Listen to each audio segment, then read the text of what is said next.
మొదట్లో సైకిళ్లకు పెడల్స్ ముందు చక్రానికి నేరుగా ఉండేవి. అందుకే ఒక్కసారి పెడల్ తిప్పితే సైకిల్ కొద్ది దూరమే వెళ్లేది.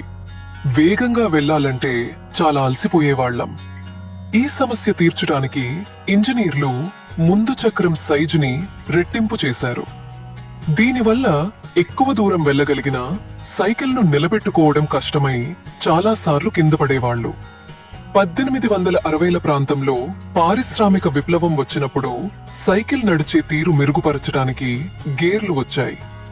కానీ మొదట్లో ఒక పెద్ద గేర్ చిన్న గేర్ను తిప్పినప్పుడు సైకిల్ వెనక్కి వెళ్లేది. 1885లో ఇంజనీర్లు చైన్ ని కనిపెట్టారు. ఇది గేర్లను కలిపి పనిచేసేలా చేసి ఈనాటి సైకిళ్లకు పునాది వేసింది. అయినా సైకిల్ ఎక్కడం, కొండ ఎక్కడం అప్పుడు కూడా కష్టంగానే ఉండేది. ఈ ఇబ్బందుల్ని పోగొట్టడానికి ఇంజనీర్లు రెంచ్ సూత్రం వాడారు. మొదట్లో ఎక్కువ శక్తి కోసం పొడవైన రెంచ్ లాగా, ఆపై వేగం కోసం చిన్న రెంచ్ లాగా పనిచేసేలా చేశారు. ఇది గేర్లను సులభంగా మార్చుకోవడానికి, సైకిల్ నడపడం మరింత బాగా చేయడానికి వీలు కల్పించింది.